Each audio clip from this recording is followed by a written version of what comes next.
Dan inilah episode yang ke-161. Setelah makan malam, Faik pun memenuhi janjinya untuk menceritakan pengalamannya selama meliput berita pembunuhan kemarin. Syara yang duduk di samping Faik nampak mendengarkan dengan serius. Sedangkan Farah dan Erik terlihat lebih santai karena tahu sejak awal bahwa Faik berhasil membantu Hendro. "Apa dia nggak akan ngejar ke sini, Bang?" tanya Syara. "Maksud kamu siapa? Piton?" tanya Faik. "Iya," sahut Syara. "Dia itu siluman, makhluk tak kasat mata. Daya jangkaunya lebih cepat dibanding manusia biasa kayak kita. Abang nggak bisa ngelarang dia untuk datang ke sini. Terserah dia mau ke sini atau enggak. Tapi dia ke sini pun nggak akan ganggu kita, karena makhluk seperti dia justru malah tahu terima kasih dan gak menggigit orang yang telah menyelamatkannya. Gak kayak manusia yang kadang udah ditolong, malah ngomongin jelek di belakangnya. Bahkan kadang malah balik memfitnah orang yang nolongin," sahut Faik. "Kalau gitu, dia bisa kapan aja datang?" tanya Syara. "Iya, bisa aja sekarang dia udah ada di sekitar kita," sahut Faik santai hingga mengejutkan Syara dan membuatnya duduk merapat ke arah Faik. "Kenapa, Ser? Kamu takut?" tanya Farah. Iya, Mah," sahut Syara malu-malu. "Wah, gak nyangka orang yang jago berantem kayak kamu takut juga sama makhluk halus," kata Erik sambil tersenyum. "Aku lebih baik berantem sama 10 preman yang orang asli daripada disuruh ngadepin hantu atau makhluk halus biarpun cuma satu, Pak," sahut Syara sambil memukul angin hingga membuat Erik dan Farah tertawa geli. "Ngeliat kamu jadi inget istrinya Om Fajar, ya gak sih, Mah?" tanya Erik di sela tawanya. "Iya, Pak. Tante Ines itu juga jago berantem loh kayak kamu, Sher. Wah, jangan tanya gimana cara Om Fajar dapetin dia deh. Penuh perjuangan. Dan hampir putus asa." sahut Farah sambil tertawa. Faik pun tertawa mendengar ucapan sang mama. Kalau soal susah dapetinnya, yang di samping papa ini juga sama, Sher.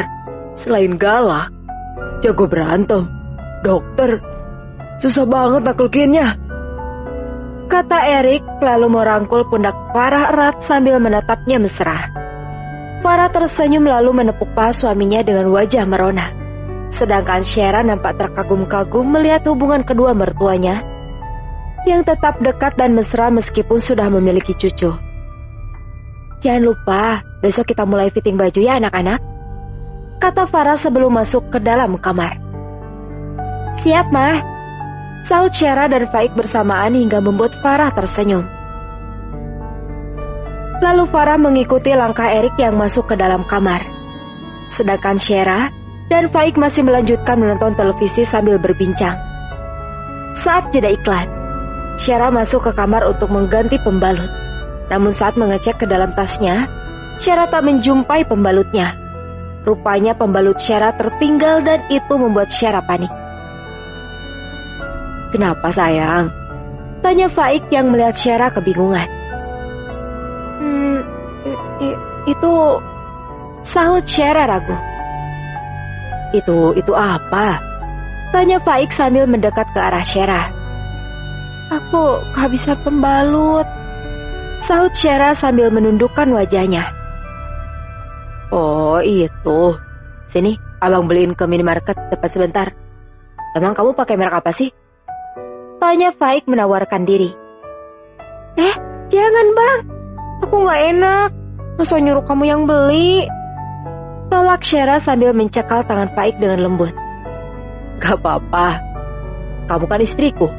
Udah jadi kewajibanku menuhin semua kebutuhanmu," sahut Faik sambil tersenyum. "Tapi kan bukan beliin pembalut juga. Aku malu," sahut Syara. "Terus mau gimana lagi, Syara sayang?" tanya Faik sambil mencubit pipi Syara gemas. "Sebentar, Bang, aku cek dulu. Kali aja Evri yang ninggalin pembalut di sini." kata Syera sambil mengecek lemari dan laci meja. Faik menatap punggung Syera yang tampak sibuk mencari pembalut milik Evlia di semua tempat. Bibirnya tersenyum melihat tingkah istrinya itu. Lalu tanpa sepengetahuan Syera, Faik keluar dari rumah dan melanjutkan motornya meninggalkan Syera yang masih sibuk mencari. Saat mendengar suara motor Faik yang meraung meninggalkan halaman rumah, Syera terkejut dan berlari mengejarnya. Namun saat tiba di teras, Faik telah melajukan motornya menembus malam. Abang, jadi gak enak deh. Masa nyuruh suami beli pembalut? Apa kata mama kalau tahu aku nyuruh suamiku beli pembalut? Di malam hari pula. Gumam Syera sambil membayangkan wajah Maya sang mama yang marah karena sikapnya itu. Syera masih mondar-mandir di teras rumah sambil sesekali menatap ke pintu pagar berharap Faik segera datang. Tak lama kemudian, Faik tampak memasuki halaman rumah dengan membawa kantong belanjaan. Suamiku emang the best deh. Gak salah aku terima lamarannya. Gumam Syera sambil tersenyum menyambut kedatangan Faik. Assalamualaikum. Loh, kamu kok di luar sih sayang? Tanya Faik. Waalaikumsalam. Aku nungguin abang lah. Kalau tahu abang pergi kan aku mau ikut juga tadi. Sahut Syera. Maaf, tapi aku udah beli keperluan kamu nih. Mudah-mudahan cocok sama yang biasa kamu pakai, kata Faik sambil menyerahkan barang belanjaannya. Syera menerima kantong belanja yang disodorkan Faik. Saat melihat isinya, mata Syera pun membulat dengan bibir yang ternganga. What? Sebanyak ini? Ini mah bisa dipakai sampai beberapa bulan ke depan, Bang. Terus kok abang bisa tahu kalau kau emang biasa pakai merek ini? Tanya Syera sambil menoleh ke arah Faik. Sebenarnya abang sempat bingung tadi. Baru ngeh kalau pembalut itu banyak merek dan jenisnya. Untung si Dayang kasih tahu abang kalau kamu tuh biasa pakai pembalut yang merek itu. Sahut Faik sambil menggaruk kepalanya yang tak gatal. Ya Allah, so sweet banget sih suamiku ini. Bilang sama Dayang, makasih ya, kata Syera lalu memeluk Faik erat. Dayang bilang iya, sama-sama, sahut Faik sambil mencium pipi Syera. Kok bisa langsung jawab? Apa ada yang ada di sini juga? Tanya Syera sambil mengendurkan pelukannya dan menatap Faik. Iya, tuh, dia di samping kamu, sahut Faik sambil tersenyum. Syera menoleh ke kanan dan ke kiri dengan wajah cemas. Mengerti kekhawatiran istrinya, Faik pun mempererat pelukannya. Gak apa-apa, dia gak jahat kok, kata Faik. Jadi dia terus ngikutin abang kemanapun? Tanya Syera. Iya, sahut Faik cepat. Jadi kalau kita pas kissing, Dayang juga ada dan ngeliatin gitu? Tanya Syera panik. Ya enggak lah sayang, Dayang itu pengertian kok. Kalau kita udah pelukan kayak gini aja, dia udah langsung menjauh. Dia juga gak bakal suka lihat orang gak pakai baju alias bugil.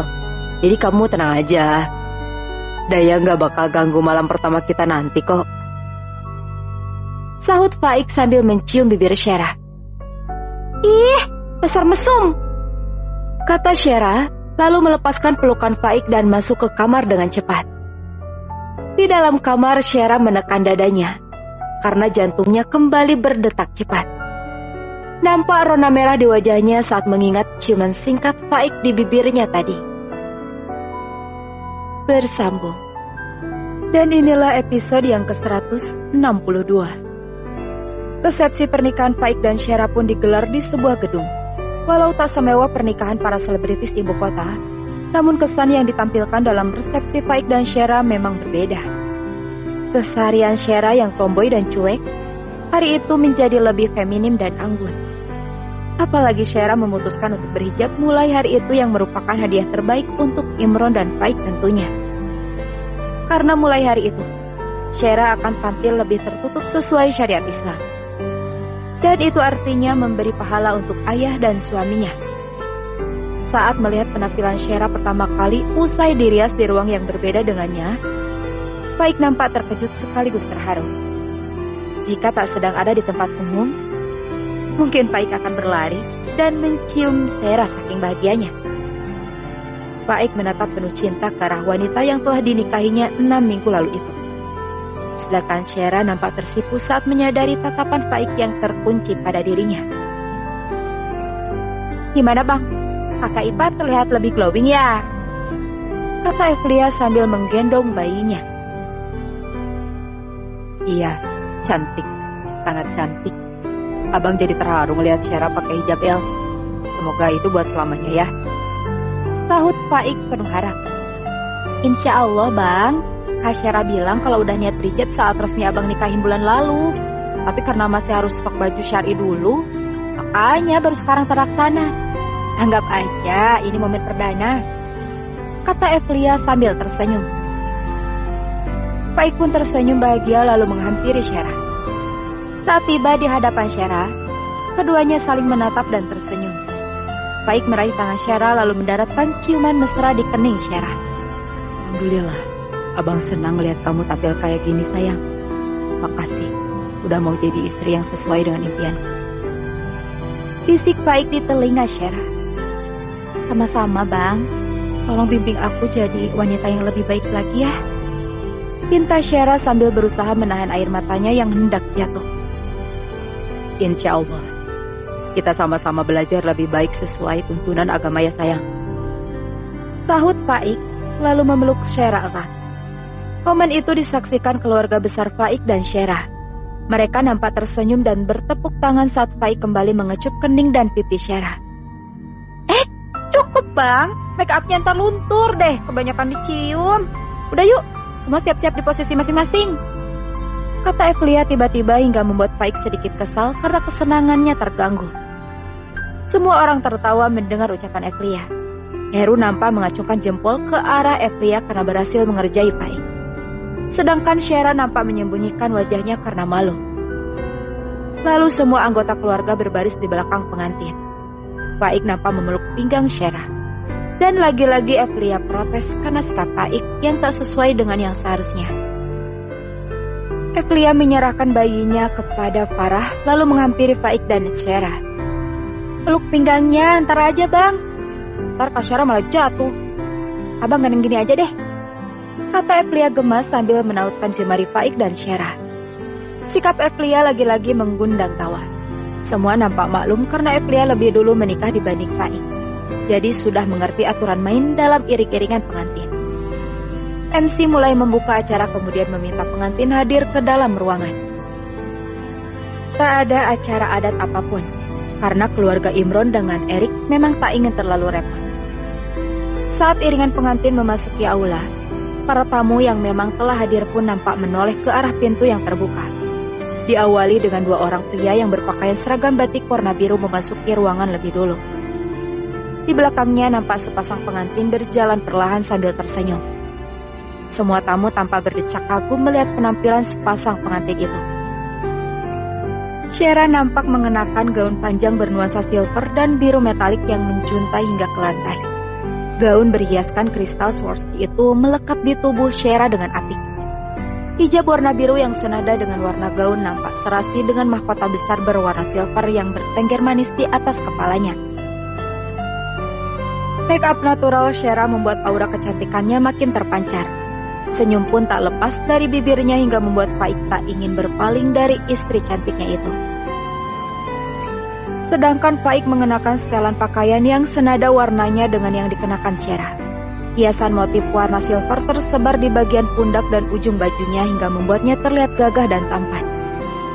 Jantung Syera pun dibuat berdetak lebih cepat kala menatapnya.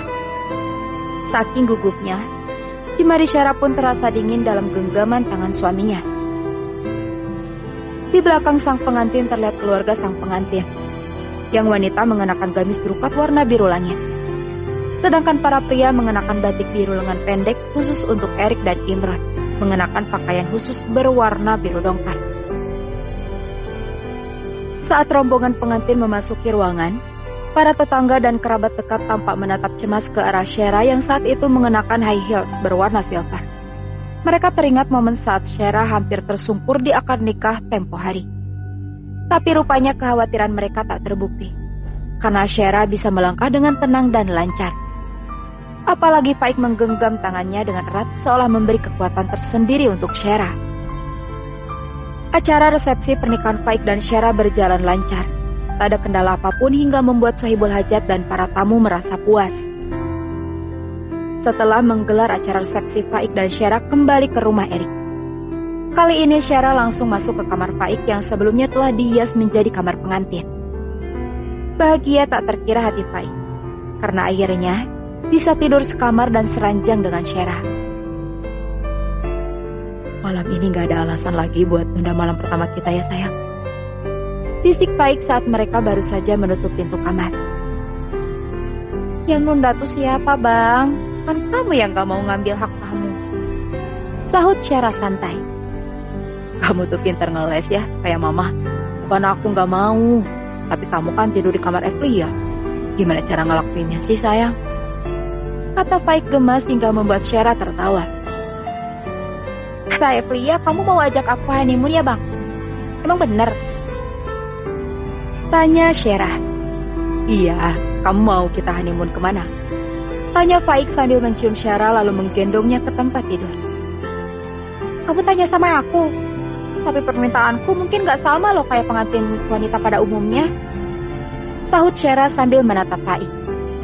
Gak apa-apa, sebut aja. Kalau aku sanggup dan tempatnya aman untuk kita, insya Allah aku setuju, kata Faik sambil mulai mencumbu Shera. Aku mau kita naik gunung, sahut Shera mantap. Oke, siapa takut? Sekarang kita lakuin yang di depan mata dulu ya sayang, kata Faik dengan nafas memburu.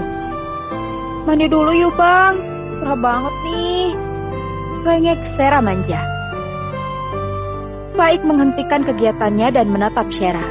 Setelah menimbang sejenak, akhirnya Faik melepaskan Shera. Shera yang mendapat kesempatan pun segera melangkah cepat ke kamar mandi untuk membersihkan diri. Tak mau kalah, Faik pun menyusul Shera ke kamar mandi. Malam itu Faik dan Shera melampiaskan hasrat mereka yang tertunda selama 6 minggu. Tak ada larangan untuk mereka melakukan itu. Hanya saja mereka merasa sekaranglah waktu yang tepat untuk mereka menikmati semuanya. Kamu siap sayang? Tanya Faik sambil menatap Shera lembut. Insya Allah, aku siap sayang, sahut Shera sambil menganggukkan kepalanya dan tersenyum. Faik dan Shera akhirnya melakukan penyatuan cinta. Nafas memburuk keduanya ditingkahi detak jam dinding di kamar itu membuat keduanya larut dalam kebahagiaan pengantin baru. Faik dan Shera memutuskan pergi mendaki gunung di daerah Jawa Tengah. Letaknya dekat dengan tanah warisan milik Maya yang dulu sempat diperebutkan oleh 2 saudara tirinya itu.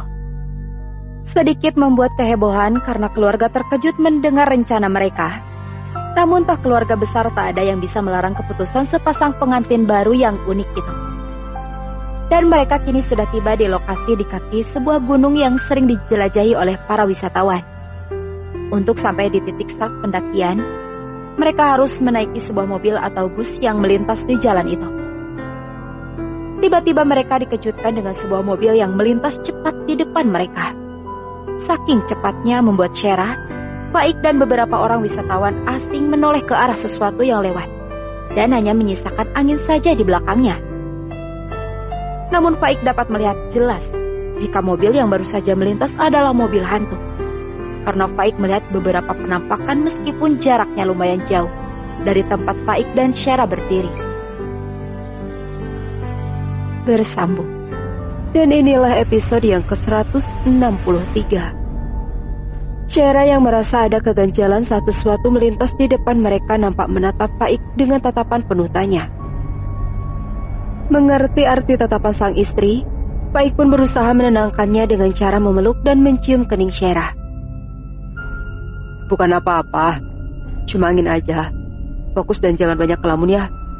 Kan yang dilamunin udah jadi milik kamu sekarang, gurau Faik. Iya, aku tahu, sahut Syara sambil tersenyum dan membenamkan wajahnya di pelukan Faik. Sikap mereka berdua membuat wisatawan lain tersenyum. Mereka seolah bisa merasakan jika Faik dan Syara adalah pasangan pengantin baru. Wah, emang enak di tempat kayak gini kalau sama pasangan saya, Bang. Bisa ngapain aja, halal. Terus seorang pendaki pria sambil tertawa. Iya, sahut Faik sambil tersenyum. Tapi kan kita nggak bakal ngapa-ngapain juga di tempat begini, Mas. Sela Syara malu. Iya juga sih, Mbak. Hati-hati. Pengantin baru tuh aromanya disukai sama makhluk halus. Kalau menurut mereka sih enak, wangi. Kata seorang pria berumur yang merupakan guide dari rombongan itu. Syara nampak mendongakkan wajahnya untuk menatap Faik saat mendengar ucapan sang guide. Tapi Faik hanya tersenyum sambil mengusap punggung Syara dengan lembut, seolah mengatakan jika semua akan baik-baik saja. Kalau kamu nurut sama aku, insya Allah semua aman terkendali. Bisik Faik yang diangguki Syara. Siap suamiku, sahut Syara tegas dan membuat Faik tersenyum. Tak lama kemudian sebuah mobil pick-up melintas. Sang guide yang bernama Selamat itu nampak menghentikan mobil dan bicara dengan supir mobil pick-up tersebut. Setelah nego harga berhasil, ia pun memberi kode agar rombongan naik ke atas mobil. Mas sama Mbak gabung aja sama kita yuk. Nanti sampai sana kita bisa ke tujuan masing-masing. Terserah mau kemana. Tawar Selamat ramah. Faik menimbang sebentar kemudian menganggukkan kepalanya. Syara naik lebih dulu disusul Faik yang terus memegangi tangan Syara. Mereka duduk di atas mobil sambil berbincang akrab dan berkenalan dengan rombongan yang berasal dari Jawa Barat itu. Setelah tiba di jalur pendakian yang dimaksud, mereka pun turun. Faik memberikan sejumlah uang kepada Selamat untuk membantu membayar sewa mobil pick-up. Saat menerima uang itu Selamat tersenyum. Kebanyakan Mas Faik, segini aja cukup. Kan kita patungan sama yang lain. Kata Selamat sambil menyerahkan kelebihan uang milik Faik kepada Faik. Iya bang, sahut Rizky, pria yang pertama kali menyapa Faik. Gak apa-apa, sisanya bisa buat ngopi di pos ntar. Sahut Faik sambil tersenyum. Setuju banget, makasih bang. Sahut Rizky dan kelima temannya. Sama-sama, sahut Faik sambil tersenyum. Sekarang kita ke sana dulu ya, ajak Selamat. Kenapa gak ikut gabung aja sama kita bang? Tanya Rizky menawarkan. Apa kami gak ganggu? Tanya Faik. Gak lah Ik, nyantai aja. Sahut Edi sambil tersenyum. Gimana sayang? Tanya Faik sambil menoleh ke arah Syara. Aku sih gak keberatan kalau mereka gak keberatan juga bang. Sahut Syara sambil tersenyum. Oke, kalau gitu kami ikutan. Sahut Faik mantap. Nah, kalau gini kan enak. Jadi tambah rame. Sahut Akbar. Semua kembali tertawa sambil melangkah menuju tempat yang diarahkan Selamat tadi.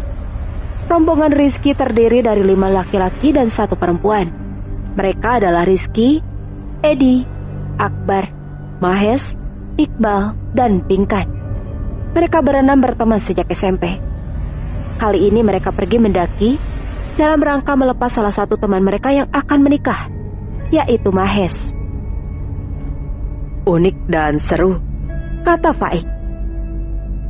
Ya gitu deh bang, temenan dari zaman masih ingusan sampai udah tua kayak gini tuh banyak suka dukanya. Sahut Mahes. Iya, mana sempet ada cinlok lagi antara Mahes sama Pinkan. Jadi pada ribut deh gara-gara Pinkan. Kata Akbar tertawa. Katanya ada 2. Mana yang satunya? Tanya Syara. Oh, itu si Ima. Baru aja melahirkan. Pasti gak bisa ikut lah, Syer. Sahut Iqbal. Oh, jadi udah ada 2 orang yang berpasangan. Kata Syara sambil mengangguk. Jangan salah, Syer. Kita semua juga udah punya pasangan. Cuma emang sengaja gak diajak. Ya harga ribet. Males lah.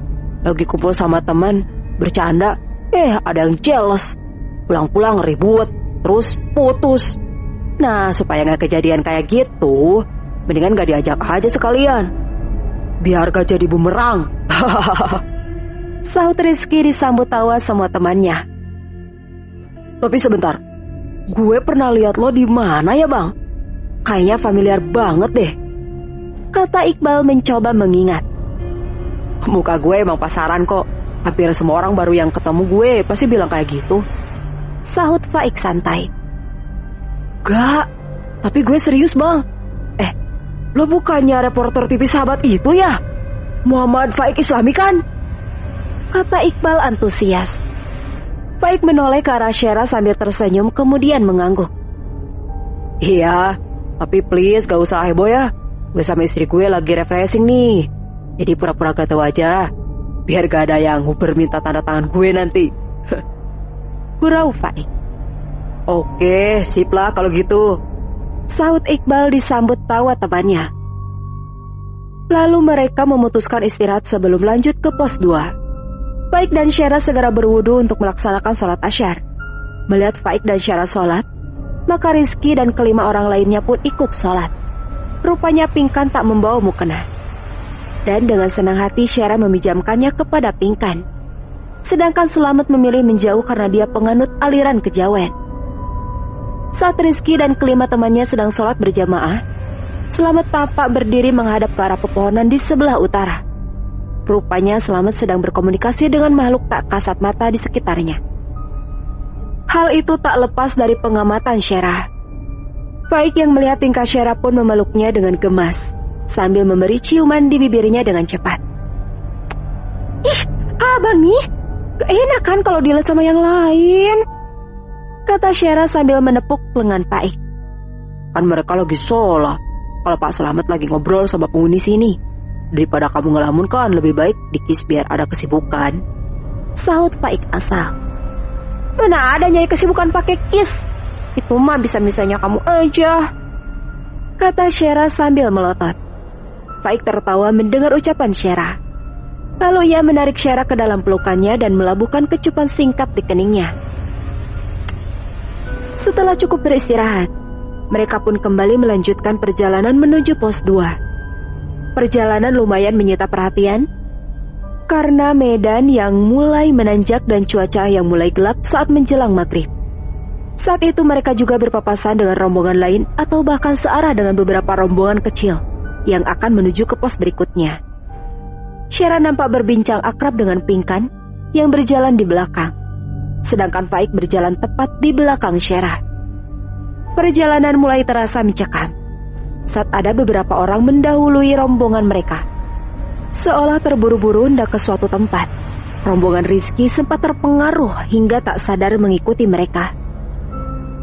Terus saja ikutin Pak Selamat, jangan yang lain, seru Faik hingga menyadarkan Rizky dan teman-temannya. Mereka nampak saling menatap seperti orang bingung. Bersambung. Dan inilah episode yang ke-164. Syera yang sedang fokus berbincang dengan Pingkan pun ikut menoleh ke arah Faik. Faik memberi isyarat agar Syera fokus dan tetap berzikir. Syera mengangguk dan kembali melangkah. Kenapa Syer? Tanya Pingkan curiga. Gak apa-apa, yang penting kita tetap fokus dan jangan lupa zikir, sahut Syera. Sementara itu Selamat tak mengetahui insiden kecil yang baru saja terjadi di dalam rombongan Rizky. Ia tetap memimpin di depan sambil terus bicara padahal Rizky dan teman-temannya jauh tertinggal di belakang. Itulah yang menyebabkan Rizky dan teman-temannya bingung tadi. Nah, kita berhenti di sini, kata Selamat lalu menoleh ke belakang. Selamat terkejut karena melihat rombongan Rizky jauh tertinggal sekitar 100 meter di belakangnya.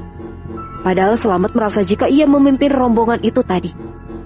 Menyadari kecerobohannya, Selamat nampak berkomat-kamit dan membuang sesuatu dari dalam sakunya. Faik yang melihat apa yang dilakukan oleh Selamat pun tak hanya tersenyum tipis. Rupanya kemampuan Selamat sudah mulai berkurang sesuai dengan usianya yang menua. Lalu diam-diam Faik menggenggam tangan Syera untuk melindunginya dari makhluk halus yang akan menyesatkan mereka, yang biasa dikenal dengan sebutan setan bingung. Syera pun membalas genggaman tangan suaminya lalu melangkah beriringan dengan Faik bersama Pinkan. Saat tiba di pos 2, hari telah berganti malam. Di kejauhan terdengar sayup-sayup suara azan berkumandang.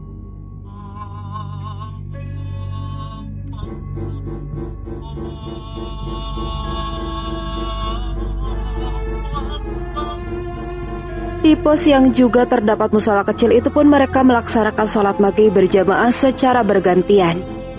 Malam pun datang. Karena malam hari itu langit nampak cerah berbintang.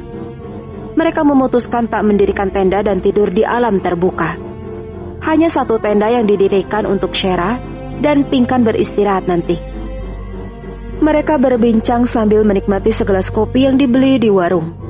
Di sisi lain juga terdapat beberapa rombongan kecil dan tenda-tenda yang sengaja didirikan untuk tempat istirahat. Mereka membuat api unggun untuk menghangatkan tubuh dan mengusir nyamuk atau hewan buas. Aduh, gue sempat bingung pas di jalan. Lu pada nggak sih? Tanya Akbar.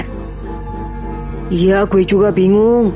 Tapi pas dengar suara Bang Faik, gue langsung kayak sadar kalau kita lagi barengan. Kalau gak dengar suara Bang Faik yang ngingetin kita tadi, mungkin kita udah nyasar ya, Bar? Kata Edi sambil menengguk kopinya. Kok bisa? Kan lo pada jalan gandengan tadi. Tanya Pinkan. Siapa yang gandengan? Sahut Rizky dan keempat teman prianya tak terima. Bercanda. Maksud gue, kan lo deketan tuh tadi. Emang gak berasa kalau nyasar? Kan Pak Selamat ada di depan. Lo pada malah mau belok ke jalan yang ke arah kiri tadi. Sahut Pinkan di sela tawanya. Kalau gue sih berasaannya ada rombongan lain di samping yang jalannya cepet banget. Nah, karena mereka berisik dan motong jalan gue jadi bingung. Dan gak sadar ngikutin mereka. Gue pikir mereka kan searah sama kita. Gue ngeliat ke arah Pak Selamat, yang kelihatan cuma punggungnya doang. Dan pas gue lihat orang yang pakai baju mirip Pak Selamat ada di rombongan itu, ya gue nyantai aja ngikutin mereka. Gak taunya malah bukan. Pasti diteriakin Bang Faik, tuh rombongan malah hilang. Gak tahu kemana. Kata Mahes menceritakan pengalamannya tadi. Kalau gue sih berasanya ada satu pendaki cowok yang naik di depan rombongan kita tadi. Jalannya biasa aja, santai, kayak gak ada beban. Gue merhatiin tas yang dibawanya tuh bagus, cuma agak lusuh.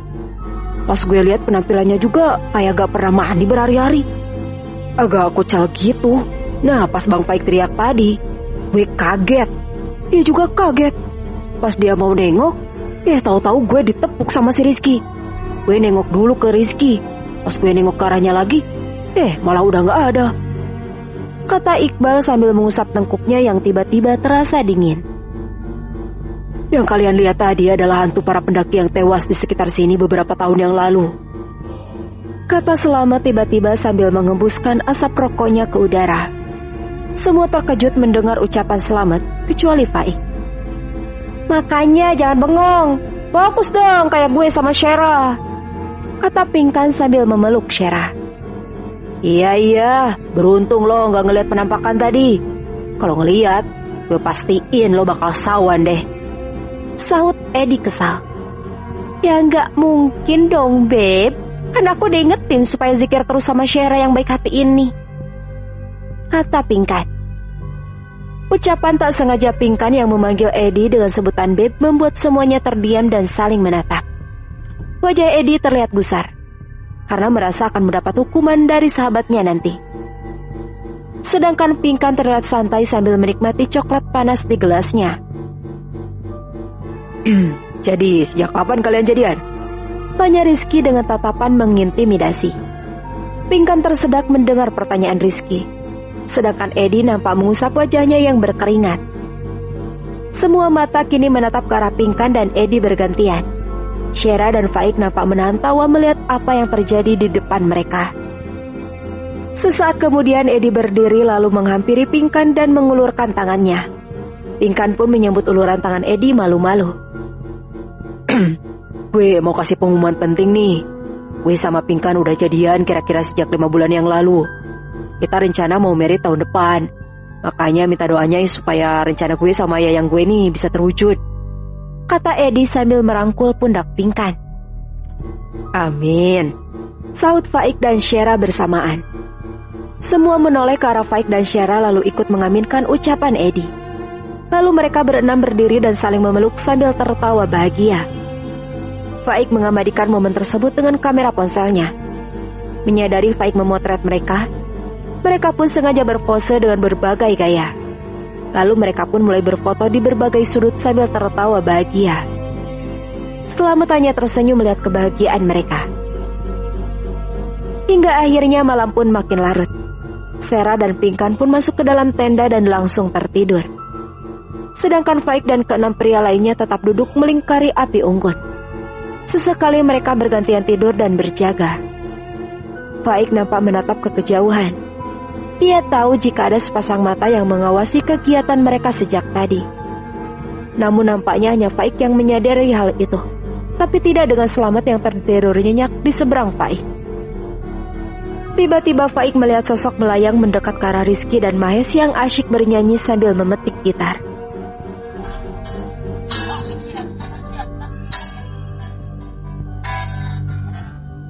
Jangan ganggu mereka. Mereka coba datang dan gak ngeganggu kamu, kata Faik. Aku cuma mau mastiin kalau dia adalah seseorang yang telah membuatku tertinggal di sini selama belasan tahun, sahut hantu wanita berwajah pucat itu. Kenapa kamu bisa tertinggal? Yang kamu sangka dia itu bahkan hampir gila karena lelah mencarimu selama ini, kata Faik. Apa itu benar? Tanya hantu wanita itu. Ya, aku yakin itu, sahut Faik mantap. Hantu wanita itu terdiam sambil menatap tubuh kelima orang pemuda di depannya dengan sedih. Sesaat kemudian dia membalikkan tubuhnya dan lenyap di kegelapan malam. Bersambung. Dan inilah episode yang ke-165. Faik pun memejamkan mata sejenak dalam posisi duduk di depan tenda tempat Syera dan Pinkan tidur. Rupanya Faik merasa tak nyaman dan perlu berhati-hati kepada 6 pria dewasa yang ada di hadapannya saat ini. Selain Syera, ia juga tak mau jika Pinkan harus mengalami pelecehan hanya karena alasan udara dingin seperti yang kerap terjadi pada beberapa wanita di luar sana. Pinkan yang tidur di samping Syera terlihat gelisah. Ia terbangun karena ada tepukan halus di betisnya. Saat ia membuka mata dan menoleh ternyata ada seorang wanita yang membangunkannya. Wanita itu mengenakan jaket abu-abu dengan rambut sebahunya yang tampak kusut dan ia terlihat kedinginan. Siapa loh? Tanya Pinkan sambil bangun dari posisi tidurnya. Aku Mulan. Aku tersesat dan kedinginan. Apa boleh aku bermalam di sini? Tanya Mulan. Tapi tempatnya sempit. Gue sama temen gue. Ucapan Pinkan terputus saat menoleh ke tempat di mana Syera berbaring ternyata kosong. Muat kan? Kata Mulan penuh harap. Ya udah, tapi jangan macam-macam ya, sahut Pinkan sambil sedikit bergeser untuk memberi ruang kepada Mulan yang diangguki Mulan. Aku gak bakal macam-macam. Aku juga sama kayak kalian. Mendaki bareng teman-teman satu tim, tapi aku tertinggal di sini, kata Mulan. Kok bisa tertinggal? Emang gimana ceritanya? Tanya Pinkan sambil menatap Mulan yang berbaring di sampingnya. Waktu itu aku dan seorang temanku Handoko atau yang biasa dipanggil Koko ditugaskan mencari air untuk memasak. Kami berjalan menuju ke sebelah barat sana dan nemuin mata air tersembunyi. Airnya jernih. Jadi aku dan temanku memutuskan ngambil air itu untuk keperluan kami dan teman-teman. Karena jerigen yang dibawa cuma satu dan ukurannya lumayan besar, maka Koko nyuruh aku nunggu di sana aja dan dia yang akan bolak-balik ngambil air. Aku setuju, karena selain jaraknya jauh dari tenda, mata air itu juga sedikit landai ke bawah sana dan itu melelahkan jika harus naik turun, kata Mulan sambil menatap ke atas seolah mengenang kejadian yang dialaminya. Terus, Koko nggak balik lagi? Tebak Pingkan cepat. Enggak, kamu salah. Dia balik buat jemput aku. Saat Koko pergi, aku nunggu di dekat mata air sambil menatap ke sekelilingku. Tiba-tiba aku melihat sekuntum bunga cantik berwarna keemasan ada di antara semak belukar yang ada di belakangku. Aku mencoba meraihnya dan hampir berhasil. Tapi karena angin bertiup cukup kencang, bunga yang hampir kuraih itu pun bergoyang tertiup angin.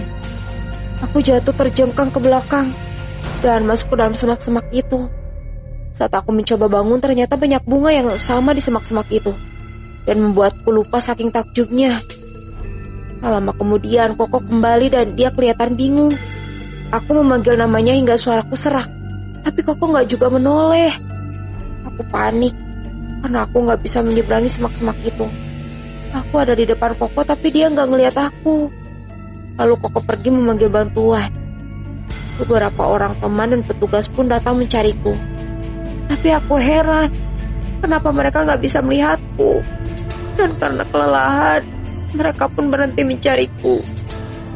Kata Mulan sedih. Terus sekarang kan lo udah bisa keluar dari semak-semak itu.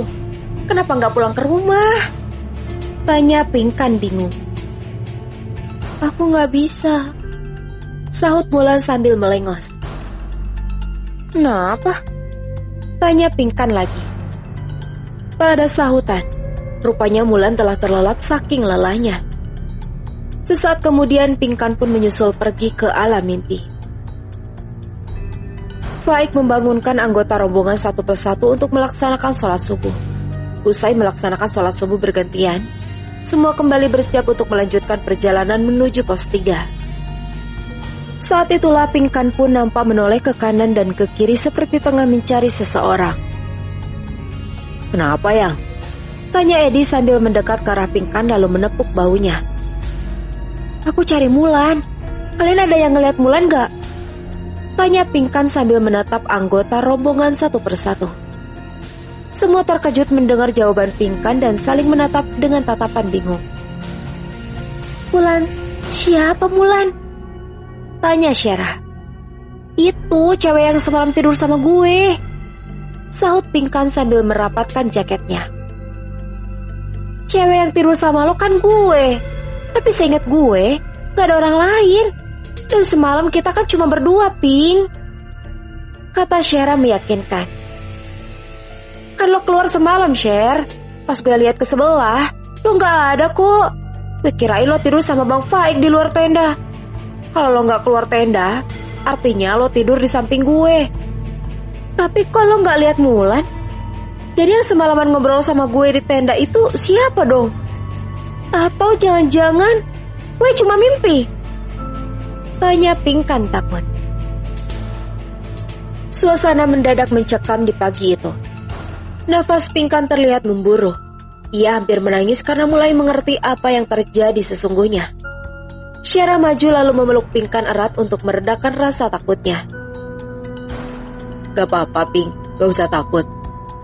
Kalau boleh tahu, dia ngomong apa aja sama kamu? Tanya Faik. Pingkan pun menceritakan apa yang dikatakan Mulan padanya.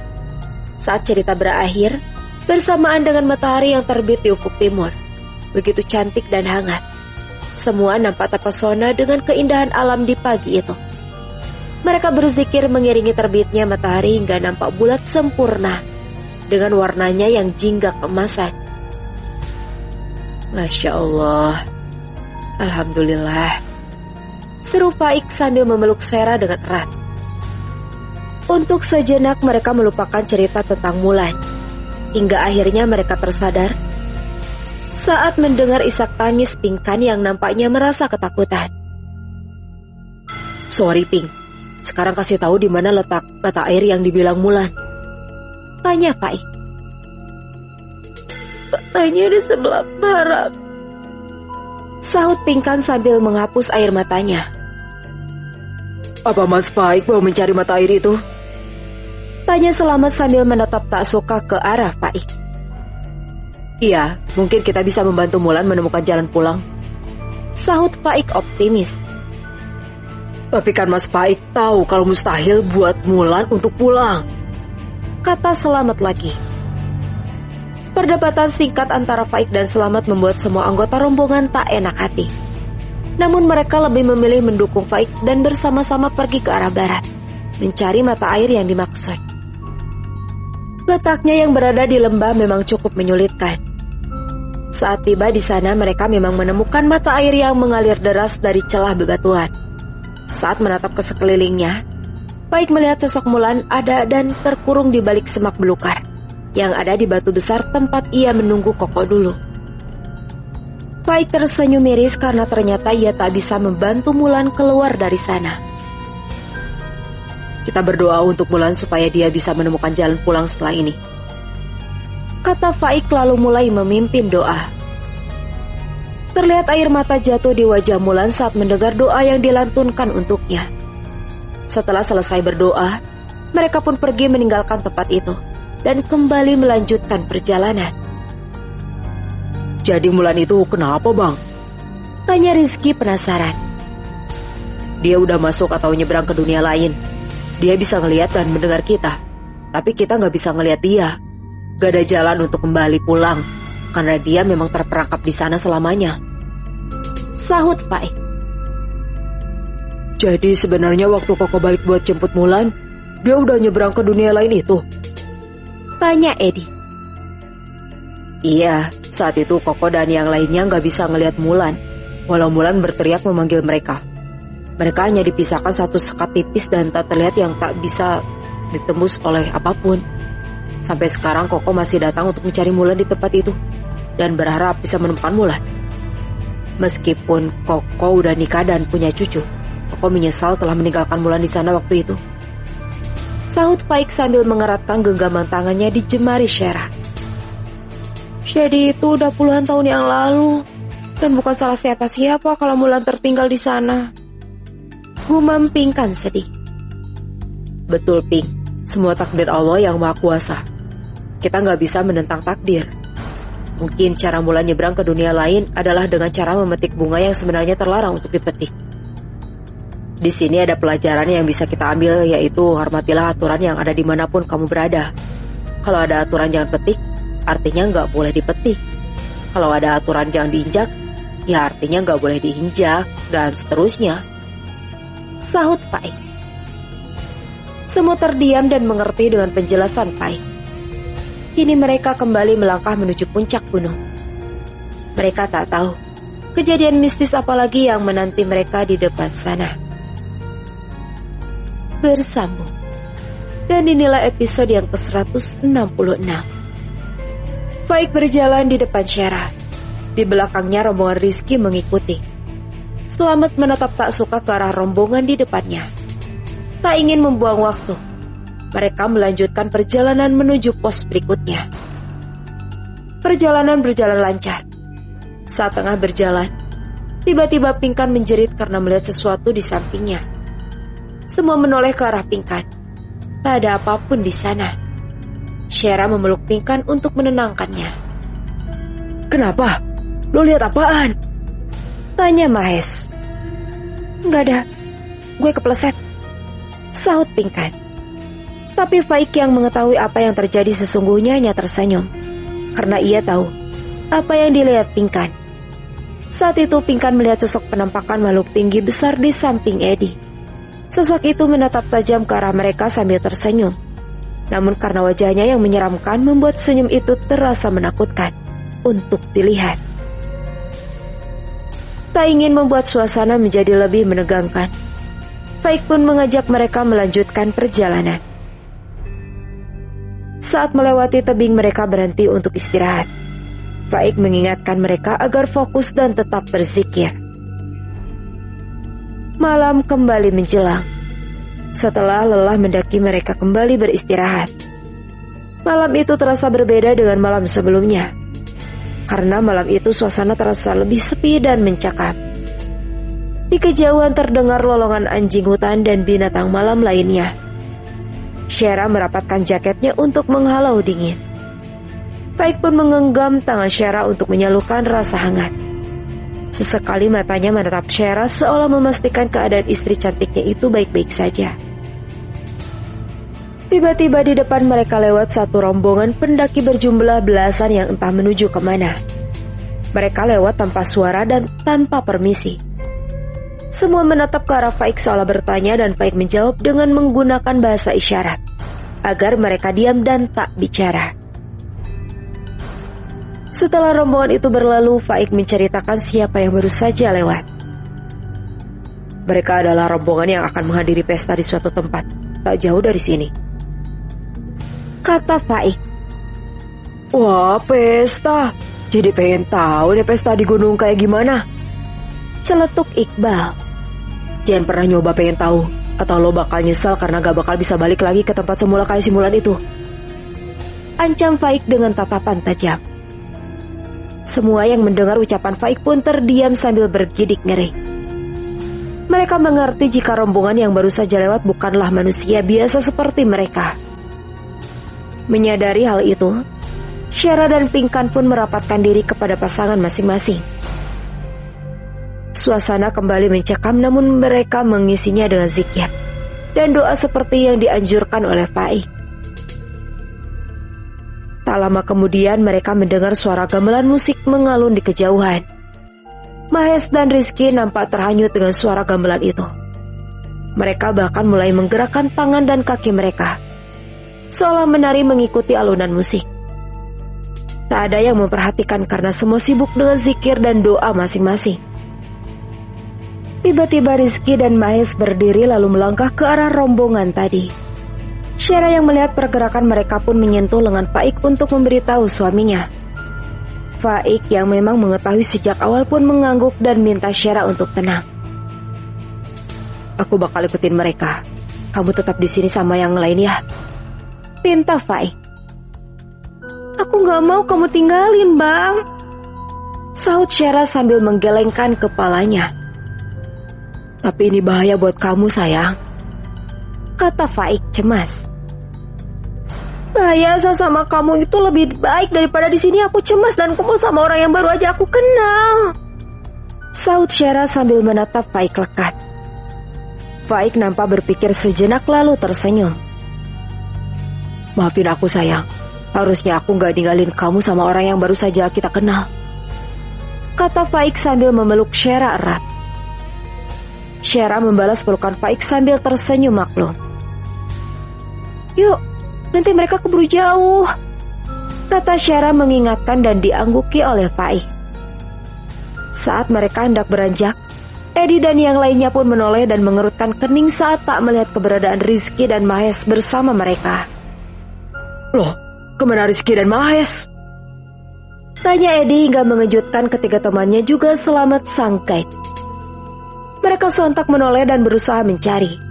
Faik dan Syara sengaja menunggu mereka selesai mencari. Setelah lelah mencari ke sekitar namun tak juga menemukan keberadaan mereka, Faik pun meminta mereka agar tenang dan tak panik. Gimana gak panik, Bang? Mereka gak pamit. Terus ini, terus mereka juga ditinggal atau tertinggal di sini? Tak sengaja atau enggak? Padahal biasanya mereka paling anti ninggalin tas kayak gini, kata Edi sambil mengusap wajahnya. Teman yang lain pun mulai terlihat panik.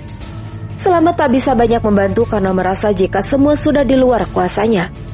Apalagi Selamat juga merasa jika Faik mempunyai kelebihan di atas dirinya, yang selama ini memang bisa berkomunikasi dengan makhluk tak kasat mata penunggu gunung itu. Semua tenang dulu ya. Sebenarnya Mahes sama Rizky tadi ngikutin rombongan yang pergi ke arah sana, kata Faik. Kok ke sana? Ngapain? Tanya Pinkan tak mengerti. Mereka terpengaruh sama suara gamelan yang tadi kita dengar. Andai mereka fokus dan gak coba-coba pengen tahu, mereka gak akan ke bawah, sahut Faik menyesalkan. Ya Allah, gimana nih? Kata Edi, Iqbal, Akbar dan Pinkan bersamaan. Insya Allah gak apa-apa. Sekarang gue sama istri gue bakal nyusul mereka ke sana. Kalian tunggu di sini dan tetap waspada. Jangan kemana-mana. Tetap bersatu dan saling menjaga. Gimana? Bisa nggak? Tanya Faik. Mereka saling menatap kemudian mengangguk setuju. Tapi Selamat nampak punya pendapat lain. Ia tak ingin berpangku tangan dan memilih ikut bersama Faik. Slamet tak mau disebut makan gaji buta karena telah menerima setengah dari imbalan yang disepakati dengan rombongan Rizky. Saya akan ikut sama Mas Faik, tapi apa nggak sebaiknya istri Mas Faik tetap tinggal di sini? Saya khawatir kehadirannya malah akan merepotkan dan membawa masalah baru nanti, kata Slamet. Faik dan Syera saling menatap mendengar ucapan Slamet, sedangkan keempat teman Rizky nampak bingung dan tak bisa memutuskan. Bapak gak perlu khawatir, justru istri saya harus ikut karena lebih bisa saya andalkan untuk membantu saya dibandingkan orang lain, sahut Faik santai. Syera nampak menahan marah karena Slamet terkesan meremehkan dirinya. Namun saat Faik memeluk bahunya untuk menenangkannya, Syera pun bisa bersabar dan tetap tersenyum. Mendengar jawaban Faik, Slamet tak bisa berkomentar apapun. Ia terpaksa membiarkan Syera ikut karena menganggap jika pasangan pengantin baru memang sulit untuk dipisahkan. Kemudian Faik, Syera dan Slamet pun menyusul Mahes dan Rizky ke arah yang tadi ditunjuk oleh Faik. Mereka berjalan perlahan menuju suara gamelan yang terdengar makin dekat. Slamet menoleh ke arah Faik yang menggandeng tangan Syera erat. Dari mana Mas Faik tahu kalau mereka bukan manusia? Tanya Slamet membuka pembicaraan. Bukankah penampilan mereka sangat jelas terlihat perbedaannya dengan kita, Pak? Tak perlu keahlian khusus untuk mengetahui jika mereka bukan manusia kayak kita, sahut Faik. Tapi saya hampir gak bisa mengetahui perbedaan mereka.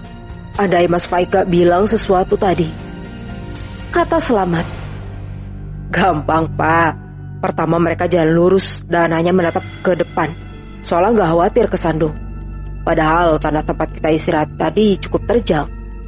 Banyak batu dan akar pohon yang menyembul di permukaan tanah, tapi mereka bisa jalan dengan cepat dan lancar. Kedua, ini yang paling menyolok. Wajah mereka pucat dan tatapan mereka kosong, dan itu jelas menunjukkan bahwa mereka bukan manusia seperti kita. Ada tanda lainnya lagi. Mungkin kalau pas Slamet jeli tadi, pakaian mereka tuh gak kayak pakaian kita pada umumnya. Pakaian mereka selain lusuh juga bermodel zaman bahula atau jadul, sahut Faik menjelaskan. Slamet nampak mati kutu. Ia kagum pada kemampuan Faik namun malu untuk mengakuinya. Faik tak mempermasalahkan hal itu dan tetap bersikap rendah hati. Sedangkan Syera nampak tersenyum puas mendengar jawaban Faik yang bisa membungkam kesombongan Slamet tadi. Kini mereka telah berada di sebuah tanah lapang dengan sebuah pohon beringin besar yang menjulang tinggi di tengahnya. Syera sedikit takut dan merapat ke arah Faik. Tetap waspada, jangan lepas bersikir. Jangan jauh-jauh dari abang ya, pesan Faik yang diangguki Syera. Slamet lalu mulai duduk dan membaca beberapa mantra yang tadi mengerti oleh Faik dan Syera. Ketiganya pun larut dalam keheningan. Bersambung. Dan inilah episode yang ke-167. Sementara itu di dunia lain di tempat yang sama, Rizky dan Mahes tampak berjalan perlahan di tengah keramaian. Mereka tampak seperti ada di kemeriahan pesta yang berlangsung di hadapan mereka. Mereka tidak menyadari jika saat itu mereka tengah ada di tengah lingkungan yang asing. Mahes dan Rizky tiba di depan sebuah panggung pementasan yang sedang menyajikan tarian dari dua orang wanita. Kedua wanita itu mengenakan kemben berias selendang yang bertabur permata warna-warni. Tubuh keduanya melenggak-lenggok mengikuti irama gamelan. Senyum menghias bibir merah bergincu itu begitu menawan dan menggoda bagi siapa saja yang melihatnya. Bukan hanya Mahes dan Rizky yang terpesona, tapi juga para penonton yang sebagian besar para pria itu.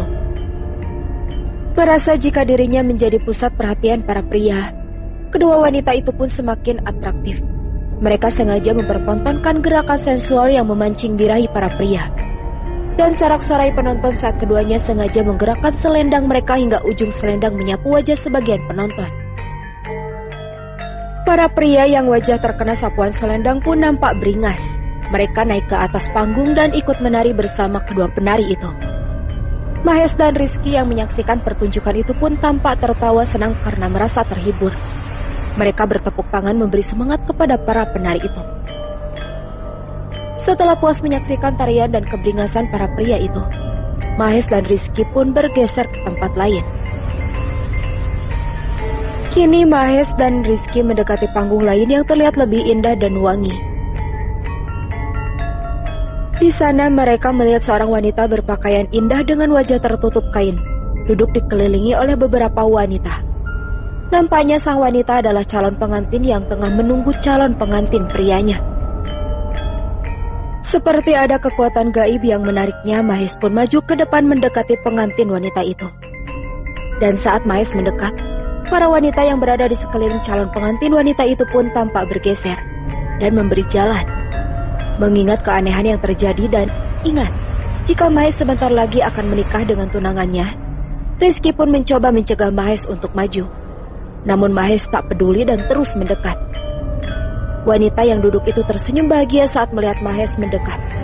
Ia merasa jika telah menemukan pengantin pria yang lama dinantinya. Wanita penari itu disambut oleh Mahes.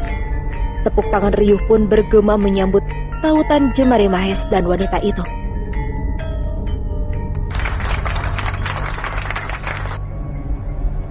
Rizky tampak tak percaya jika dengan mudahnya Mahes melupakan calon istri yang akan dinikahinya seminggu lagi. Rizky kaget saat melihat Mahes menggunakan pakaian pengantin yang entah kapan dipakainya. Rizky memanggil Mahes mencoba mengingatkannya. Namun jangankan mendengar, menoleh saja Mahes seolah berat. Prosesi pernikahan pun akan segera dimulai. Rizky yang mulai menyadari jika semua adalah semu dan tak nyata, kini berusaha mundur dan lari dari kerumunan orang yang tampak antusias menyaksikan pernikahan Mahes dan wanita itu. Rizky pun berlari menjauh dari panggung itu. Saat berlari beberapa kali Rizky harus bertabrakan dengan penonton lain. Dan Rizky hanya ternganga tak sanggup bicara saat menemukan orang yang ditabraknya bukan manusia biasa, melainkan sosok yang bertubuh manusia dan berkepala hewan.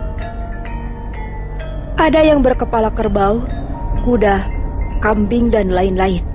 Di tengah kesadarannya yang baru pulih setengah, Rizky pun berdoa.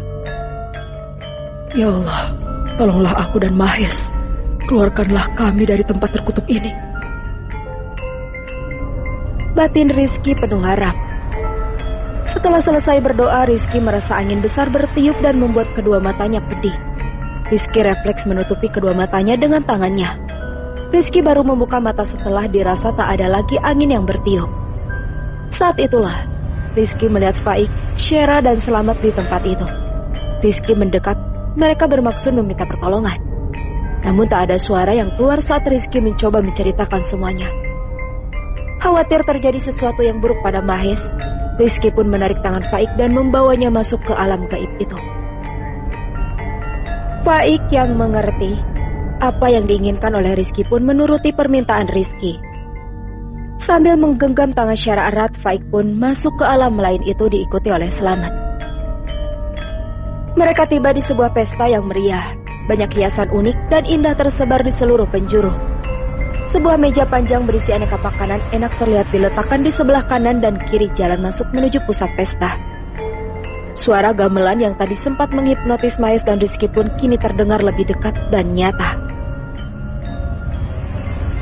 Syera mengeratkan genggaman tangan di tangan Faik, belum membanjiri wajah dan tubuhnya. Hal yang selalu ingin dihindari sejak ia mengenal Faik pun harus ia rasakan kini. Syera menatap ke arah sekitarnya. Tak seperti yang lain, Syera beruntung karena masih melihat semua makhluk yang ada di sana dalam wujud yang normal, alias manusia biasa. Tapi Faik, Rizky dan Selamat melihat mereka dalam wujud yang sesungguhnya, yaitu setengah manusia dan setengah hewan. Rizky lalu berhenti tepat di depan panggung di mana pengantin sedang dipersiapkan untuk mengikuti ritual. Lalu Rizky menunjuk ke depan dengan panik. Faik menolak ke arah yang ditunjuk Rizky dan sedikit terkejut. Faik terlihat menatap iba ke arah Mahes, yang saat ini berada di bawah pengaruh makhluk halus. Tak ingin membuang waktu, Faik mulai membaca beberapa ayat suci Al-Quran hingga membuat suasana di sana menjadi kacau. Mahes dan pasangan wanita yang sedianya akan menikahi itu pun terkejut karena panggung yang mereka pijak tiba-tiba terguncang. Para tetua yang bersiap memimpin ritual pun nampak marah dan mencari tahu penyebab kekacauan ini. Mereka menoleh ke arah Faik dan Syera yang terlihat waspada. Seorang tetua memerintahkan kaumnya untuk menangkap Faik dan Syera. Merasa sesuatu yang buruk akan terjadi, Rizky pun mengajak Faik dan Syera untuk lari. Tapi Faik menolak. "Kita harus selamatkan Mahes, kasihan dia," kata Faik. "Tapi Mahes yang menginginkan pernikahan itu. Gue udah ingetin tapi dia nggak mau dengar tadi," jawab Rizky. "Ya bukan gak mau dengar, tapi dia ada dalam pengaruh mereka. Kasihan calon istri dan keluarganya kalau dia terperangkap di sini. Jangan sampai pernikahan beda alam ini terjadi. Sekarang bantu gue. Lo dan yang lainnya tetap fokus zikir. Jangan berhenti. Gue akan bawa Mahes keluar dari sana. Ntar kalau Mahes udah deket sama lo, suruh dia minum air ini," kata Faik sambil menyerahkan air mineral dalam kemasan gelas plastik kepada Rizky. Rizky mengangguk tanda mengerti.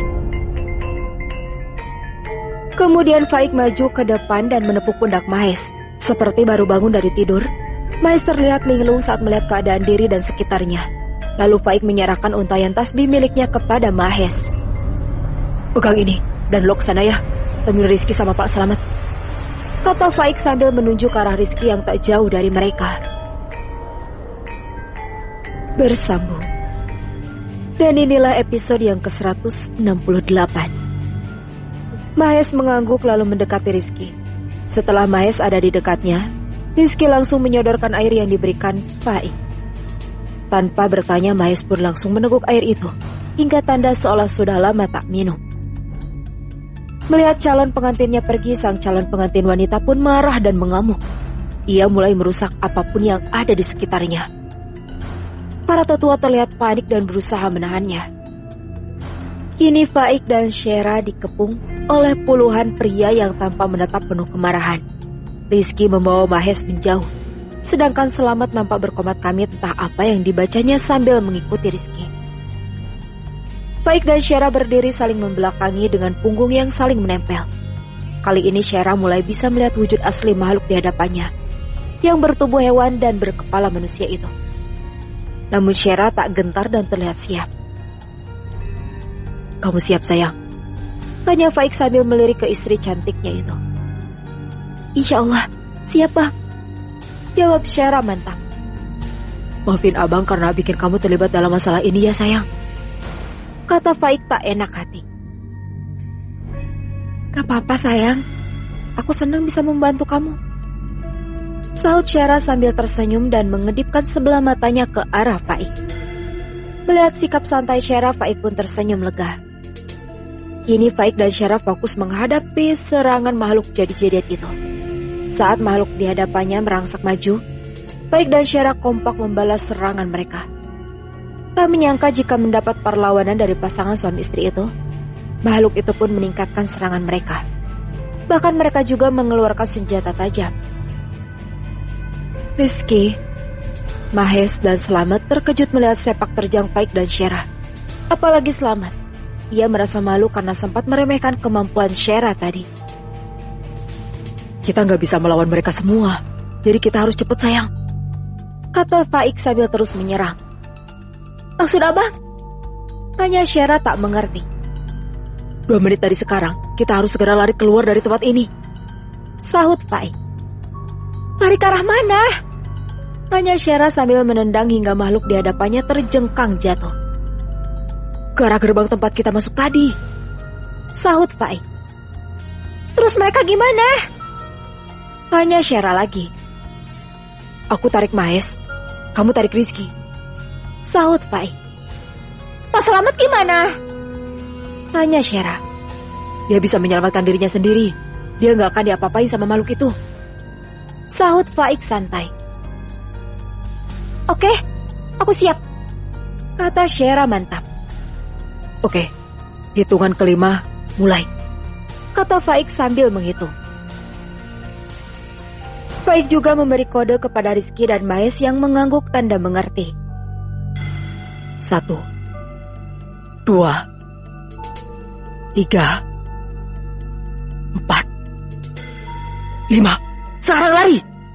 seru Faik lalu menarik tangan Syera agar menjauh dari kepungan makhluk itu. Lalu Faik dan Syera berlari cepat ke arah gerbang sambil memegangi tangan Rizky dan Mahes. Slamet yang tertinggal di belakang pun tampak terkejut dan segera berlari menyusul mereka. Tak ingin buruannya lepas, Makhluk itu pun berusaha mencegah dengan menutupi pintu gerbang. Tapi kalah cepat dari Faik yang berhasil menendang pintu gerbang dan membuat beberapa penjaga pintu jatuh tersungkur. Faik dan Syera berhasil membawa Mahes dan Rizky kembali ke alam nyata. Mereka seolah terlempar dari tempat yang tinggi dan jatuh berdebum di tanah tepat di depan pohon beringin besar yang ada di tanah lapang tadi. Lalu Faik mendekati Syera dan memeluknya erat. Syera pun membalas pelukan suaminya dan membendamkan wajahnya di pelukan Faik. Sedangkan Mahes dan Rizky tampak menahan sakit karena luka di sekujur tangan dan kakinya. Alhamdulillah, kita selamat. Bagaimana keadaan kalian? Tanya Faik sambil memeluk Syera dengan erat. Alhamdulillah, baik bang. Sahut Mahes dan Rizky secara bersamaan. Tak jauh dari mereka terlihat Selamat yang nampak bangun sambil menepuk bajunya. Pak Selamat baik-baik aja kan? Tanya Rizky. Ya, seperti yang kalian lihat, saya baik-baik aja. Sahut Selamat sambil tersenyum kecut. Sekarang, kita pergi dari sini. Ajak Faik sambil merangkul pundak Syera. Iya bang. Sahut Rizky dan Mahes secara bersamaan. Lalu mereka berlima melangkah cepat ke lokasi ke tempat teman Rizky menunggu. Saat tiba di sana, keharuan pun menyambut mereka. Rizky dan kelima sahabatnya itu saling memeluk tanpa kata. Pelukan mereka terurai saat Faik mengingatkan mereka agar segera berkemas karena mereka akan melanjutkan perjalanan mereka malam itu juga. Kita lanjutin perjalanan sekarang juga. Tempat ini gak aman buat kita, karena mereka bisa aja datang lagi buat mengganggu kita. Kata Faik. Siap bang. Jawab Rizky dan teman-temannya lalu segera berkemas. 10 menit kemudian mereka kembali melanjutkan perjalanan menuju puncak gunung. Meskipun saat itu jam 3 dini hari, tapi mereka tetap semangat melangkah. Mereka merasa perjalanan kali ini benar-benar memacu adrenalin. Saat subuh mereka istirahat dan melaksanakan sholat subuh. Usai sholat subuh mereka kembali melanjutkan perjalanan ditemani sang fajar yang mengintip terbit di ufuk timur. Semburat warna jingga menghiasi angkasa saat mereka tiba di puncak gunung. Suara kebahagiaan, gema tahlil dan takbir membahana di puncak gunung pagi itu. Alhamdulillah, la ilaha illallah, Allahu Akbar. Seru mereka secara bersamaan. Mereka terlihat bahagia saat berhasil tiba di puncak gunung setelah melalui beberapa kejadian mistis. Syera dan Faik pun nampak larut dalam kebahagiaan bersama Rizky dan kelima temannya itu. Mereka tak lupa mengabadikan momen itu dengan berfoto. Banyak pose dan gaya yang mereka lakukan. Mereka seolah lupa dengan apa yang baru saja mereka alami tadi. Lalu mereka menikmati matahari terbit dengan tenang. Eddie merangkul pundak Pingkan sambil tersenyum. Sedangkan Faik nampak memeluk Syera dari belakang dan menyandarkan dagunya di bahu Syera. Kemudian Faik mengecup pipi Syera yang terasa dingin karena terpaan angin pagi di puncak gunung itu. Apa kamu bahagia sayang? Tanya Faik lembut. Banget. Ya walau ada sedikit kejadian tadi, tapi gak apa-apa. Semua udah terbayar sempurna. Makasih sayang.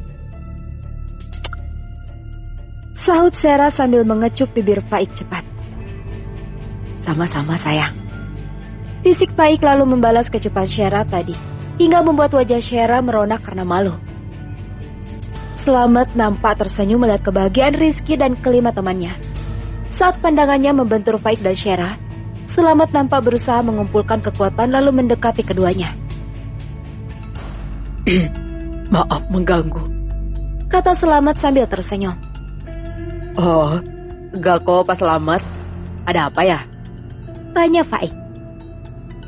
Saya mau minta maaf atas sikap saya yang keterlaluan.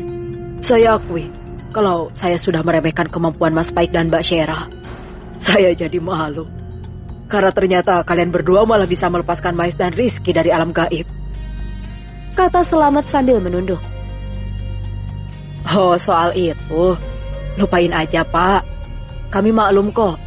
Pak Selamat kan udah lama jadi guide. Pasti lebih tahu seluk-beluk gunung ini.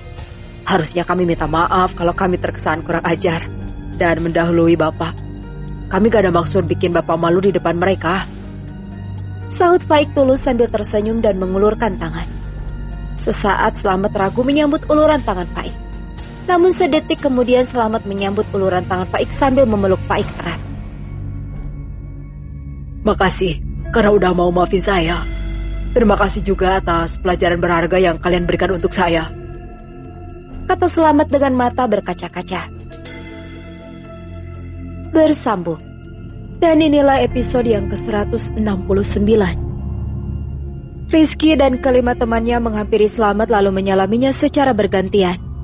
Lalu Akbar minta bantuan pendaki lain untuk memotret mereka dalam formasi lengkap, yaitu Faik, Syera, Slamet, Rizky, dan kelima temannya. Tawa bahagia nampak menghiasi wajah mereka, dilatar belakangi pemandangan alam pegunungan yang asri. Menjelang siang, mereka memutuskan turun melalui jalur lain. Slamet memimpin di depan sambil bercengkrama dengan anggota rombongan. Faik dan Syera memilih berjalan di belakang barisan sambil bergandengan tangan. Suasana dalam rombongan terasa lebih santai dan berwarna. Celotehan Iqbal dan Akbar menjadi bumbu penyedap, yang membuat suasana tak lagi hambar seperti awal keberangkatan mereka. Saat istirahat sholat zuhur dan makan siang, mereka memanfaatkan dengan mendengar penjelasan Faik mengenai apa yang dialami Rizky dan Mahes. Jadi mereka berdua masuk ke dimensi lain dan terjebak di sana, kata Faik memulai cerita.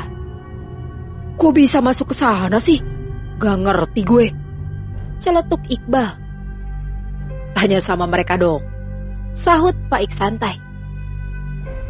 Awalnya gue udah ngikutin kata Bang Faik supaya zikir, tapi tiba-tiba gue dengar suara gamelannya tuh beda banget. Rasanya tuh merdu dan memanggil-manggil gitu, kata Rizky. Bener tuh Ki, gue juga ngerasa kayak gitu. Suaranya merdu mendayu-dayu, tapi bikin penasaran, sela Mahes. Tapi gue sadar pas di depan panggung tempat pengantin cewek itu loh, kata Rizky. Oh itu, tapi kok gue sadarnya belakangan Ki? Tanya Mahes tidak mengerti. Ya mana gue tahu, jawab Rizky.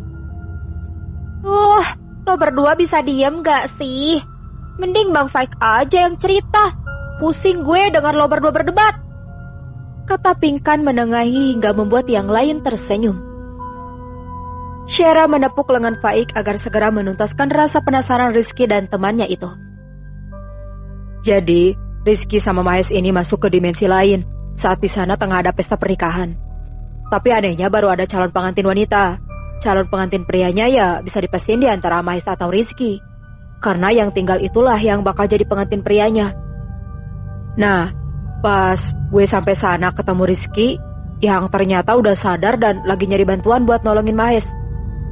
Waktu kita deketin, ternyata Mahes udah pakai baju pengantin dan siap ngikutin ritual. Andai kita terlambat sedikit aja, mungkin Mahes gak bakalan selamat, kata Faik. Jadi ceritanya Mahes hampir nikah sama makhluk halus, gitu Bang? Tanya Akbar yang diangguki Faik. Kalau kejadian, berarti Mahes jadi pengantin gaib dong, celetuk Edi. Bisa dibilang gitu, dan Mahes akan terjebak di sana selamanya, kayak simulan itu, sahut Faik. Sial banget deh lo, kalau sampai nikah tapi bukan sama manusia melainkan sama hantu. Ih, kata Iqbal sambil berkidik. Ih, serem banget ya, sahut Pingkan sambil merapat ke arah Edi. Apa lo gak sadar waktu dipakein baju pengantin, Hes? Tanya Rizky penasaran.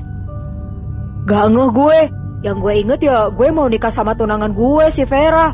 Walau gue sempat mikir kok dimajuin ya, tapi karena gue sayang banget sama dia, ya udah gue setuju aja.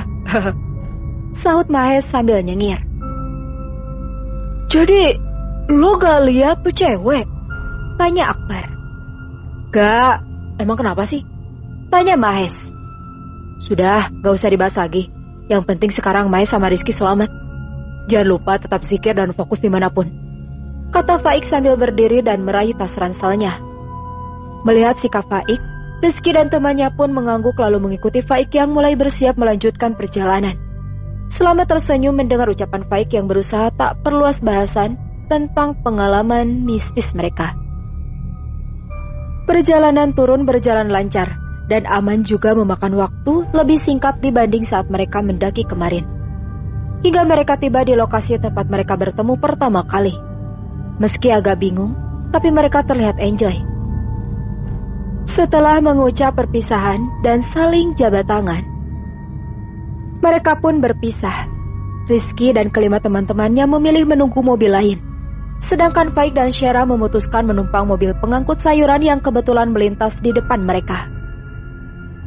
Dasar kelompok aneh. Udah ngalamin hal mistis masih aja ngulur waktu buat pulang. Gerutu Syera sambil menatap Rizky dan kelima temannya itu. Gak apa-apa sayang. Mereka yang milih, maka mereka juga harus siap dengan konsekuensinya, kata Faik sambil memeluk Syera. Maksud abang, mereka bakal ketemu sesuatu yang mistis lagi bang? Tanya Syera. Bisa iya, bisa enggak, jawab Faik ambigu. Kasian, gumam Syera sambil menatap Rizky dan kelima temannya yang semakin jauh dari jangkauannya. Rizky dan kelima temannya masih berdiri di tepi jalan ditemani Slamet. Tapi saat mereka tengah asyik mengobrol, tiba-tiba melintas minibus di depan mereka dan langsung berhenti saat Iqbal melambaikan tangannya. Ayo kita naik, ajak Iqbal antusias. Wah, mobil yang bagus. Sayang banget tadi Bang Faik sama Syera buru-buru jalan. Coba kalau mereka mau sabar sedikit lagi, pasti bisa naik bis ini sama kita, kata Pinkan sambil mengusap badan minibus itu dengan telapak tangannya. Pinkan tak memperhatikan jika sentuhan tangannya berwarna merah darah usai mengusap bodi minibus tadi. Dengan langkah ringan mereka berenam masuk ke dalam minibus, tanpa Slamet. Slamet memang mengatakan hanya akan mengantar mereka hingga mereka mendapat kendaraan. Setelahnya mereka masuk dan duduk nyaman dalam minibus. Mereka melambaikan tangan ke arah Slamet yang dibalas lambaian tangan juga oleh Slamet. Minibus perlahan melaju dan meninggalkan Slamet dengan kepulan asap kehitaman di belakangnya. Saat Slamet menajamkan penglihatannya, ia terkejut. Karena minibus yang dinaiki oleh Rizky dan kelima temannya adalah minibus hantu yang selama ini dihindarinya. Tak ingin terjadi sesuatu yang buruk dengan Rizky dan kelima temannya, Slamet pun mengejar menggunakan motor warga yang melintas. Tolong kejar mobil di depan sana ya mas, pinta Slamet sambil duduk di jok motor. Baik pak, sahutnya warga yang masih berusia remaja itu. Remaja laki-laki itu pun melajukan motornya dengan cepat. Namun ia nampak kebingungan karena tak melihat mobil yang dimaksud oleh Slamet.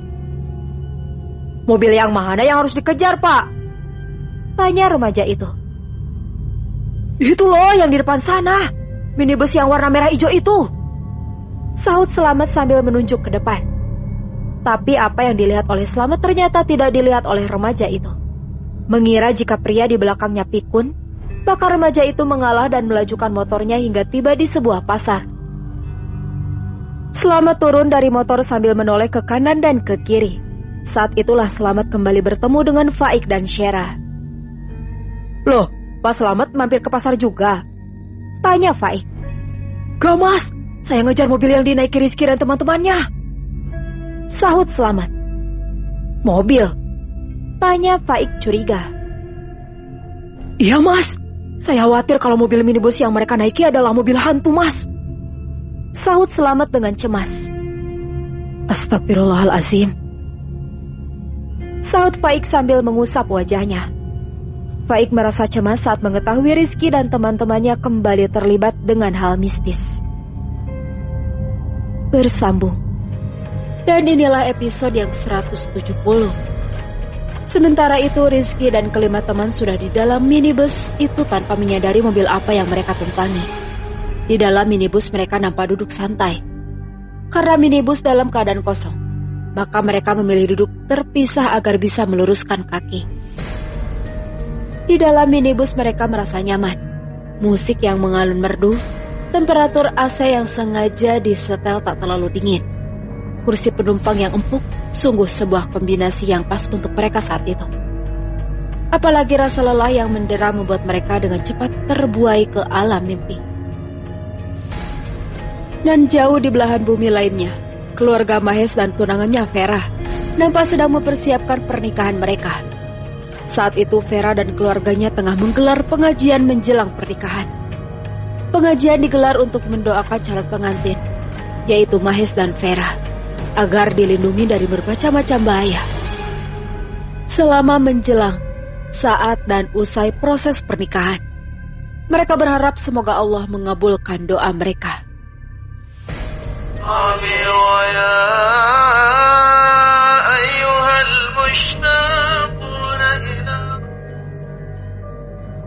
Saat semua husu berdoa, tiba-tiba Mahes terbangun. Mahes mengucek matanya untuk menetralkan penglihatannya. Alangkah terkejutnya Mahes saat melihat keluar jendela. Minibus tengah melaju di pinggir jurang yang terjal. Mahes pun mencoba membangunkan 5 teman yang duduk terpisah. Astagfirullahaladzim, gumam Mahes sambil bergidik-gidik. Mahes melihat jika semua interior minibus termasuk kursi dalam keadaan rusak dan menghitam, seolah baru saja terbakar. Yang mengejutkan lagi, banyak mayat manusia yang telah membusuk di atas kursi. Dan ternyata mereka berenam duduk di atas mayat yang menghitam itu. Mahes pun bangun dengan cepat saat menyadari apa dan siapa yang duduk bersamanya saat itu. Lalu dengan susah payah Mahes bergeser untuk membangunkan kelima temannya. Mahes sengaja tak bersuara, agar tak menarik perhatian pengemudi minibus yang asyik mengendarai minibus itu, sambil bersiul-siul. Mahes mendekati Edi yang duduk dekat dengannya.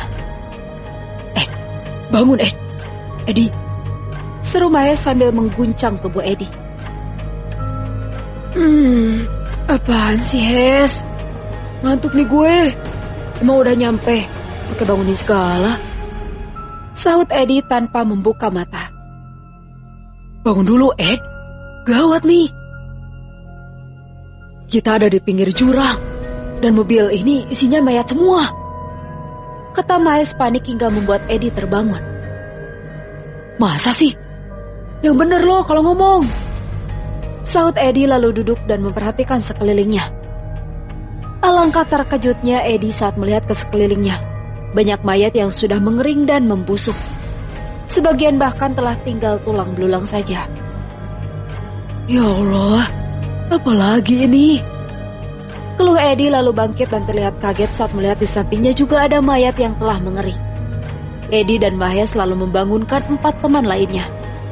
Bisa ditebak reaksi keempat teman mereka. Kaget dan kaget. Bahkan Pingkan pun menangis saking takutnya. Semua tenang. Ingat kata Bang Faikan, kalau ngadepin hal kayak gini, harus tenang, fokus, dan tetap zikir. Kata Edi mengingatkan kelima temannya. Mereka mulai terlihat tenang. Sambil terus berzikir, mereka mengatur siasat. Minta supirnya berhenti aja, Yang. Pinta Pingkan. Gak bisa, Yang. Supirnya bukan manusia. Coba kalian lihat lewat kaca spion itu. Sahut Edi sambil menunjuk ke arah kaca spion yang ada di dekat kepala sang supir. Mereka menatap ke arah kaca spion dan melihat wujud asli sang supir, yang berupa tengkorak hidup dengan wajah hancur dan tulang yang menyembul keluar. Mereka bergidik sambil melengos. Kita harus ngapain sekarang? Tanya Rizky putus asa karena merasa terjebak lagi dalam hal mistis. Kita harus cari jalan keluar. Kita ke pintu belakang dan lihat bisa dibuka atau enggak. Sahut Edi. Kalau pintu bisa dibuka, kita tetap gak bakal bisa keluar, Ed. Lo gak lihat kalau di samping kiri itu pinggir jurang? Begitu buka pintu dan keluar, malah langsung nyemplung ke jurang. Kata Akbar cemas. Mereka termangu sewaktu-waktu lalu mereka menoleh ke kanan. Jendela! Seru mereka secara bersamaan hingga membuat sang sopir mengerem mobil dan menoleh ke arah mereka. Rizky dan teman-temannya segera menunduk agar sopir tak melihat apa yang mereka lakukan. Shh, jangan berisik, kata Mahes dan diangguki kelima temannya. Mereka pun mulai bergeser perlahan ke jendela dan terpaksa harus melewati mayat yang telah mengering itu. Pingkan terlihat mengeratkan pegangannya pada ujung jaket Edi, sambil memejamkan mata karena takut melihat wujud mayat di hadapannya. Aku takut ya, bisik Pingkan. Jangan takut, Tetap fokus dan zikir ya, sahut Eddie sambil menggenggam tangan Pingkan erat. Mereka berenam mendekati jendela di bagian kanan minibus. Terkunci. Akbar dan Iqbal segera mencari benda berat dan keras di sekitar mereka untuk menghancurkan jendela itu. Sementara itu Faik, Syera dan Selamat mengejar ke lokasi di mana minibus hantu itu berada sesuai arahan Dayang. Meskipun agak ragu, namun Selamat tetap mengikuti Faik. Saat itu mereka menggunakan mobil pengangkut sayuran yang sengaja disewa oleh Faik untuk mengantar mereka ke lokasi yang dimaksud. Dari kejauhan mereka bisa melihat keberadaan minibus hantu yang tengah ada di lereng gunung yang terjal. Nampaknya minibus hantu membawa Rizky dan teman-temannya melalui jalan yang sudah lama tak terpakai. Itu mereka! Seru Selamat. Supir mobil yang mereka tumpangi mengerti. Apa yang di tengah mereka kejar pun laju kendaraannya. Ia mengejar laju minibus yang terlihat rusak itu dengan kecepatan tinggi. Karena jalan yang dilalui sangat terjal dan sulit, membuat minibus itu melaju perlahan. Apalagi kemiringan jalan cukup mengkhawatirkan. Dan kini Faik beserta rombongan berhasil menyusul dan ada tepat di belakang minibus hantu itu. Faik pun berteriak memanggil mereka. Rizky, Eddie! Panggil Faik saat melihat keduanya di balik jendela. Rizky dan Eddie menoleh dan nampak senang melihat Faik. Bang Faik datang mau nolongin kita, kata Rizky dengan antusias. Kelima teman Rizky pun menoleh dan melihat ke arah Faik. Oke, tenang. Sekarang apa yang mau kalian lakukan? Tanya Faik dari jauh. Suara Faik bisa sampai ke telinga mereka. Tapi suara mereka tak terdengar oleh Faik. Hingga terpaksa Rizky menjawab dengan bahasa isyarat dengan gerakan tubuh yang juga sulit dimengerti oleh Faik. Mereka mau pecahin kaca mobil sebelah kanan, Bang, kata Syera. Bagus, itu lebih baik, sahut Faik sambil mengacungkan jempolnya ke arah Rizky. Tapi kalau mereka lompat, mereka bakal luka kena batu, Bang, kata Syera cemas. Gak apa-apa sayang, daripada nyawa mereka hilang dibawa sama minibus hantu itu, sahut Faik. Kemudian Faik memberitahu mereka tempat dan cara yang baik agar tidak terlalu menyakiti mereka nanti. Rizky dan kelima temannya berhasil memecahkan kaca jendela mobil dan kini menunggu tempat yang tak terlalu berbahaya agar jatuh dengan aman. Saat tiba di tempat yang terdapat banyak rumput dan lumayan landai, Faik memberi aba-aba agar mereka segera melompat. Sekarang! Seru Faik. Mereka berenam bergantian melompat dan berhasil keluar dari minibus hantu itu. Lalu mobil pick-up yang dinaiki Faik pun mendekati mereka. Cepat naik, kata Faik sambil mengulurkan tangan membantu mereka naik. Mereka naik dengan cepat dan bernafas lega karena berhasil keluar dari minibus hantu itu. Alhamdulillah, akhirnya kita berhasil keluar dari sana, kata Eddie dan Akbar bersamaan. Terus gimana nasibnya minibus hantu itu, Bang? Tanya Mahes sambil menghapus peluh di dahinya. Minibus itu menghilang, Bang, kata Syera tiba-tiba. Mendengar ucapan Syera, semua menoleh ke arah minibus hantu itu. Dan nyatanya mereka tak lagi melihat keberadaan minibus hantu itu. Kemana minibus itu, Bang? Tanya Syera dan Iqbal secara bersamaan. Kembali ke asalnya, di alam gaib sana, sahut Faik. Bersambung.